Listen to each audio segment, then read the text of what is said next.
And we are off. We are kicking off this podcast episode 504, flying solo today, talking about the 2025 Miami Dolphins regular season schedule. Speaking of kicking off, it's going to kick off against the Indianapolis Colts on Sunday, September 7th. And today we're just going to share our thoughts on the whole schedule, maybe dive into the other news items of the past couple of days since the first show since Monday. But without further ado, some opening thoughts. Actually, let's go first with showing you the schedule and what it looks like. For those listening on the audio podcast, by now I would imagine if you're tuning in, listening, you're a big Dolphins fan, you probably know what the schedule is. So I'll go read quickly for those who may not be aware. It's at Indianapolis at 1 p.m. week 1. Week 2, New England home opener at 1. Week 3, Thursday night game at Buffalo. Week 4, Monday night game at home against the New York Jets. Week 5, at Carolina, 1 p.m. Week 6, LA Chargers at Hard Rock Stadium, 1 p.m. Week 7, at Cleveland, 1 p.m. Week 8, at Atlanta, 1 p.m. Week 9, Thursday night game against the Baltimore Ravens at Hard Rock Stadium. Week 10, Buffalo at Hard Rock Stadium, 1 p.m. Week 11, as we all knew, the game in Madrid against the Washington Commanders, 9:30 a.m. Eastern time. I like those early morning games. Week 12 is the bye. Week 13, New Orleans at home, 1 p.m. Week 14, like it always seems to be, and we'll get more into that a little bit later, at New York Jets, 1 p.m. Week 15, Monday Night Football at Pittsburgh, 8:15 p.m. Week 16, Sunday Night Football, Cincinnati Bengals at Hard Rock Stadium, 8:20 p.m. Week 17, Tampa Bay Buccaneers at Hard Rock Stadium. Week 18, which will be either January 3rd or January 4th. Remember, they'll move some games to the Saturday, depending on the playoff picture in both the AFC and the NFC. But the finale is at New England Gillette Stadium. Again, time and date to be determined. So and along with that, the Dolphins' 3 preseason opponents have been revealed as well. It's going to be at Chicago, at Detroit, Jacksonville at home. Reminder, the Dolphins held joint practices last year with all 3 of their opponents. Would not surprise me in the least if they did that again this year, at the very least with one of the opponents, if not 2, if not 3. So some thoughts about this 2025 schedule for the Dolphins. The first thing that jumped out, of course, 5 primetime games. Man, pretty impressive considering Dolphins also actually had 5 scheduled before the start of last season, which became 4 when the Week 17 game at Cleveland was flexed out because both teams were, the Dolphins were not mathematically eliminated, but they were kind of the outside looking in the playoff picture in the AFC, and the Browns were completely done by the middle of the season. But the fact that Dolphins, again, got the same number at the start after finishing 8-9, missing the playoffs, perhaps a little bit surprising. Dolphins did have a lot of marquee matchups, a lot of those at home, which is what wound up happening with 2 of those games, Baltimore, Cincinnati, and probably 2 of their tougher road games, Buffalo and Pittsburgh, wound up getting the primetime treatment as well. But a little surprising. If you look around the league, it's not quite as voluminous as some other teams. And then if you add the Madrid game, that's 6 standalone games for the Dolphins, which again is a lot for a team that finished 8-9 and whose prospects at this particular time don't appear to be necessarily that bright. I'm in the camp, as I've said before, that if everything goes right, the Dolphins could be contenders, make the playoffs, and all that, but they need for an awful lot of good things to go right. Their margin for error at this time of year does not appear to be nearly as large as a lot of the other AFC contenders, who the usual suspects, so to speak, your Kansas City's, Baltimore, Buffalo, Cincinnati, and all those types of teams. Speaking of Kansas City, if you've been a follower of this podcast, you know I have Chiefs fatigue syndrome. Kind of tired of seeing them, hearing about them, seeing them go deep into the playoffs, going to the Super Bowl, AFC Championship game. It's been 7 years now. It'd be nice to have somebody else go in there. Let's call them what they are, media darlings of the NFL. They have 9 count them. I'm going to double check right now. 1, 2, 3, 4, 5, 6, 7, 8. I apologize. I exaggerated. How dare I? They have 8 standalone games. That's almost half their schedule are standalone games. The Kansas City Chiefs. I'm sorry. Can we not give some other teams some love? For example, in the Chiefs are scheduled for 7 primetime games against the Chargers, New York Giants, Jacksonville, Detroit, Washington, Houston, and Denver. But that's not enough. Let's also put them on, or sorry, it could be 6 of those because one of those, they're on Christmas and they're on Thanksgiving. And not only them with Christmas and Thanksgiving, it's another gripe of mine with this schedule of 2025. Both because I feel bad because I know people who cover teams all around the NFL. I feel bad for those guys who have to work those 2 holidays. But the NFL really need to have both, not both, all 3 of them. Dallas, Detroit, and Kansas City play on both Thanksgiving and Christmas. Yeah, share the love a little bit. And no, I don't need to see Jacksonville, Carolina in prime time, but there are some other teams. I will give you one glaring thing that's a little irking to me, and maybe it's the fact that I live in Miami and I saw them play quite a bit in college, but the Tennessee Titans with number 1 overall pick Cam Ward do not have a single primetime game. I'm sorry, what's wrong with that picture? And then how bad is the NFL going to look? Again, not that it matters anyway because everybody's going to watch all the time. But lo and behold, what happens if the Titans actually wind up being good in 2025? I'm not sure I would expect it, but be kind of a bad look not to have them on primetime at least once. They're these usual suspects are getting a lot of primetime games.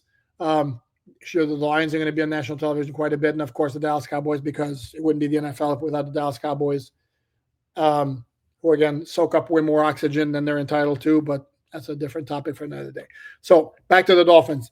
Something else that stands out on the schedule, and it relates to the status of head coach Mike McDaniel, depending on whether you want to believe he's on the hot seat or more precisely just how hot the seat is he's on heading into the 2025 season. I think there's a lot of Dolphin fans who happen to think that if they don't make the playoffs, he's gone. I don't think it's quite that simple, but needless to say, he can't afford to have a really bad season, one that goes off the rails early, and the schedule is set up for the Dolphins to have a good start. And yes, I understand, and there are other members of the media in South Florida who will tell you the record from last year means nothing. Looking at you, Omar Kelly. But the truth is, yeah, you can have a feel without understanding that we don't know how things are going to play out from one season to the next. We have a feel for which teams figure to be good, which teams figure to be not as good. That's how all those predictions work. And nobody is saying it's a lock. This is going to be because of what happened last year. This is what's going to be in the next season. But it's more likely than not. And this is where the Dolphins, starting off at Indy, not necessarily crazy to be starting on the road, but this continues an alternating between home and away in the openers. If you look back the past few years, 2021 at New England, 2022 home against New England, 2023 at Chargers, 2024 home against Jacksonville, 2025 at Indy. But what's been consistent, Dolphins have won. They've won their last four regular season openers. The Colts, along with the Dolphins, were on the outside looking in with a shot late in the regular season to make the playoffs until they were eliminated with that bewildering, ugly, however you want to call it, loss against the New York Giants, who were in their own race, but that being for the number 1 overall pick. And that wound up costing him a shot at Cam Ward. So the Colts are not devoid of talent. They have some good players, but they also have a massive question mark at the most important position, and that's quarterback, where they brought in Daniel Jones from the New York Giants in the offseason to compete with Anthony Richardson. So, again, as road games go, it's not the most challenging. The Dolphins could have been given. At Pittsburgh would have been a tougher opener. At Buffalo, obviously, would have been a tougher opener. I would suggest either at New England or at New York Jets would have been a tougher opener if the Dolphins were to open on the road, or even Atlanta, which figures to be a decent team with Michael Penix entering his first full season as a starter. So that's a good setup. Then you have a home opener. I've said many times I expect the New England Patriots to make a massive jump in year two, in 2025 with Mike Vrabel as their head coach. Year two of Drake May at quarterback. Made a lot of additions in the offseason. I think this is a team that's going to be problematic sooner rather than later, but is it going to be right off the jump? Probably not. Dolphins also get them at home in a 1 p.m. game in September, which we all know is a massive advantage for them. So, again, this is a favorable matchup for the Dolphins. The week 3 is at Buffalo. Again, if you're looking at the Bills, you have to ask yourselves, when do you want to play that game at Buffalo? I think all Dolphin fans and the Dolphins themselves prefer that it's early in the season. Does it make a difference? It's a primetime game or in the afternoon? Probably not. But this is obviously a very tough spot for the Dolphins. It's going to be a tough spot regardless. The week 4 game is against the Jets at home, Monday night game. I'm certainly not going to point out that Dolphins played last year in week 4 in a Monday night game at home. That was against Tennessee and they lost. But oops, I think I just did. But my point being, there is no point to that. I'm just mentioning it as a fact. This is a game, again, it's a favorable matchup. The Jets of the teams with the new coaches may have the furthest to go. Jason Fields is kind of a wild card at quarterback because he is a massively gifted runner. He's very inconsistent as a passer. What's the Jets offense going to look like with him and no longer Aaron Rodgers at quarterback? What's the defense going to like under first-year head coach Aaron Glenn? I think Aaron Glenn was a good hire. I do think he's in for a tougher first year on this particular job than Mike Vrabel is with the Patriots. Again, this is another favorable matchup. Week 5 is at Carolina, and I know the Panthers were 5-12 last year, but this is a team that probably had to feel really good about things at the end of the season because Bryce Young looked like a whole different quarterback than the guy who got benched early in the season when he looked like he was over his skis, too cliche. But this is a game, again, logically, if the Dolphins are going to go where they want to go in 2025, this is a game logically they should win. So I'm not going to play the win-lose game just yet. I will do it in print probably at some point on Miami Dolphins on SI.com. Why? Because people like reading it, understanding that it's not an end-all, be-all, particularly at this point. There'll probably be another one done right before the start of the regular season. But if you look at the schedule, Dolphins, by the way, based on certain betting entities, bookmakers actually will be underdogs. Right now, they're 1.5 underdogs at Indianapolis. I don't know if I agree with that. They should be favored against the Patriots and against the Jets and against Carolina. Who knows by that point? But the possibility of a 4-1 start with that schedule certainly appears, something attainable. Obviously, we don't need to throw that caveat in every single solitary time. Quarterback's got to stay healthy. Tua's got to stay in the lineup. If he stays in the lineup, kind of changes the dynamics of this team, unless Zach Wilson can prove to be the backup quarterback who can stay in the game and keep the offense moving, operating at a certain level. The other stretch that really stands out is that stretch around the London game, which is kind of a unique one. I have to do the research on how often it's been, but the Dolphins don't play a road game from week 9 through week 13. They are 4 games, 5 weeks where they will not play a road game because it includes the home games against Baltimore and Buffalo, Washington. It's on the road, but technically it's not a road game. It's not, you're not the visiting team. Then you have the bye, then you come back against New Orleans. It's a stretch where normally you could make a lot of headway, again, based on the fact you're playing at home all that time and you don't have a pure road game. Only issue there is the competition is not exactly easy because you're looking at Baltimore, Buffalo, Washington, which is quite the gauntlet right there. In fact, it's easily the toughest 3-game stretch for the Dolphins. But we knew this about their schedule for 2025, that the bulk of their toughest challenges were home games. So Dolphins then on the road at New England, and I wrote about this on the website. It's interesting now that there are 6 different permutations for regular season finales now that the NFL has gone to strictly division games.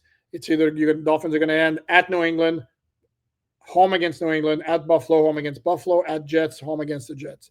Well, the past 5 years, they have done everything other than at New England. So now we've completed the cycle.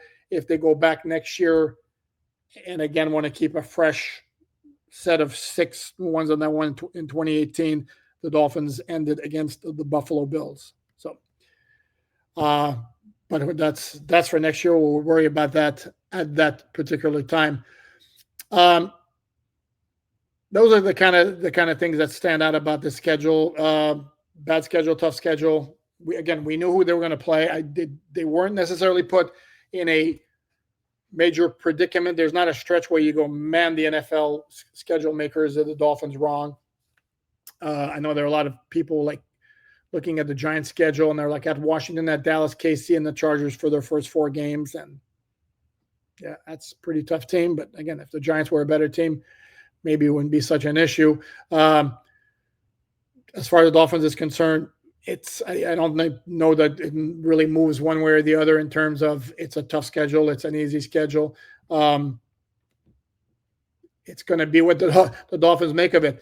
Okay, let's move on and attack some other particular topics, and let's discuss the roster move that was made along the defensive line. And I want to put in an important caveat there based on what somebody said on social media. And the move was that the Dolphins claimed defensive tackle Matthew Butler off waivers from the Las Vegas Raiders. And they also at the same time waived one of their rookie free agents.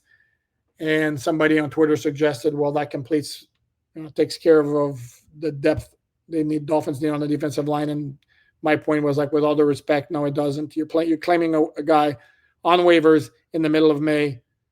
Again, set your expectations accordingly.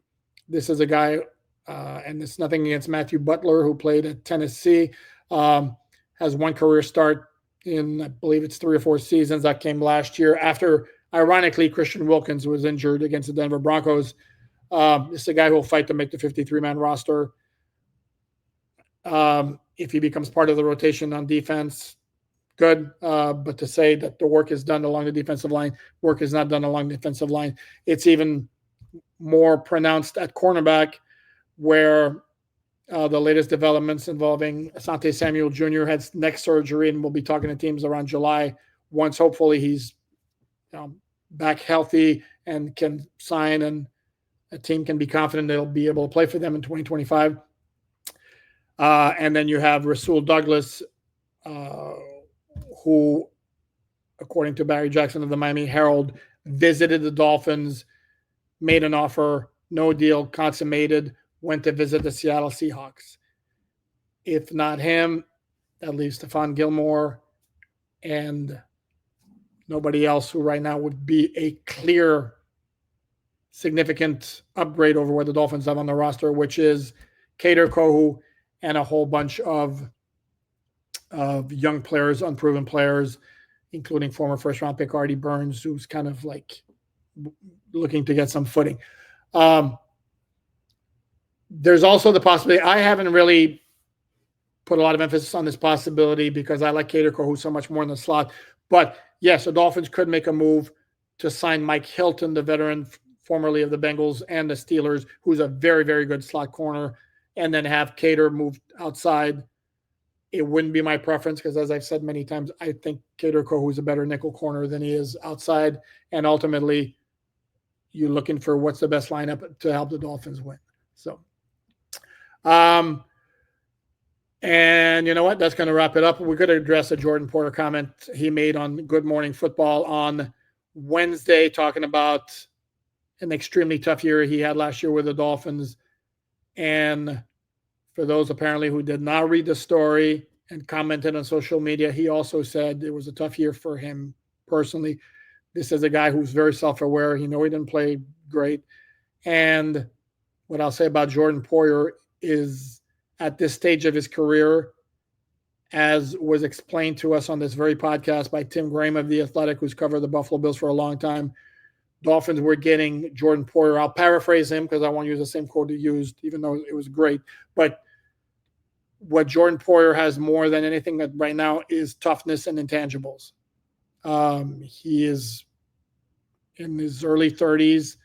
The speed has diminished. He's not as effective in the back end as he was during his prime with the Buffalo Bills. That's not the player the Dolphins signed. And unfortunately, they put him in a role where he's a full-time starter. And I think we said on this very podcast, that was not a recipe. That was a recipe for a little bit of a problem right there. And that's the way it turned out. He's looking for a team hoping to continue his career. Say 50-50, plays their better safeties on the free agent market remaining, including Justin Simmons.